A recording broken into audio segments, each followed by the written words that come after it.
So you guys learned about Faraday's law. Now let's just demonstrate Faraday's experiment and just confirm his laws. Alright. Now for this experiment, what we need is we have a coil here. So this, take any wire and just make it into turns. That acts like a coil. Then we have this meter. See, this is actually a multimeter. This multimeter, it checks voltage as well as current. We just have to change it. And then we have few neodymium magnets, and we also have an iron magnet. Okay, so neodymium magnets are much stronger than iron magnets. So we have this. These are the things what you need to confirm Faraday's law. All right. Now Faraday told that the EMF induced in the coil is proportional to the rate of change of flux linking with the coil. Now this is the reason we have two magnets. Now the neodymium magnets has more flux compared to that of iron. Alright, so we'll see. First thing is you have to connect the particular coil into the multimeter.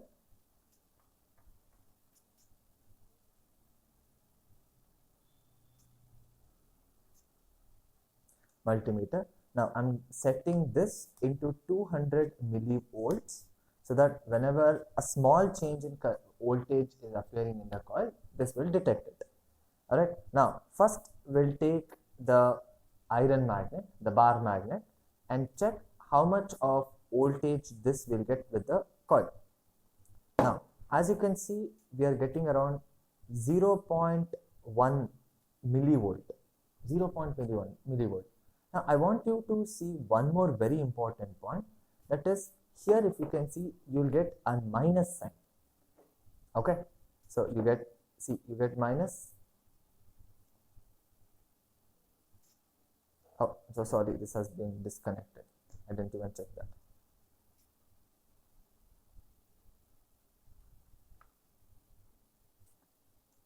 Yeah.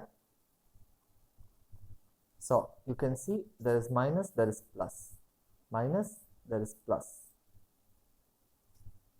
So like this, why we get that negative sign is because now there is one more law called as Lenz's law, which you will be seeing in the next video, that explains why we get the negative sign in the voltage.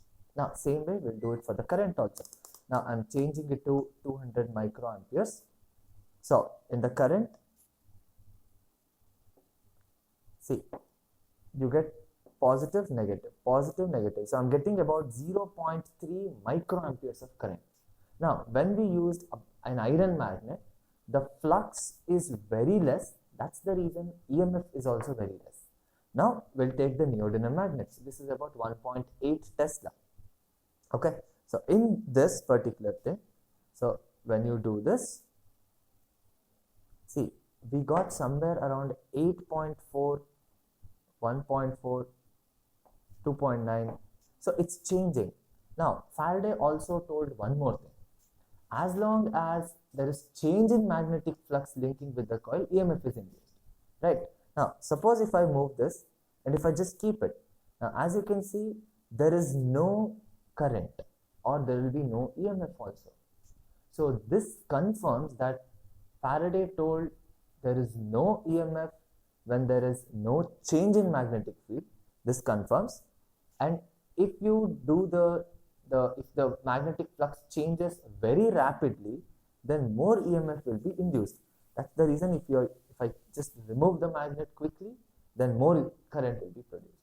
See that this? We are getting almost close to 8 microamperes of current. Right? So this confirms Faraday's law. Now again I'm telling you the negative sign is coming because of Lenz's law, which you guys will be studying in the next video.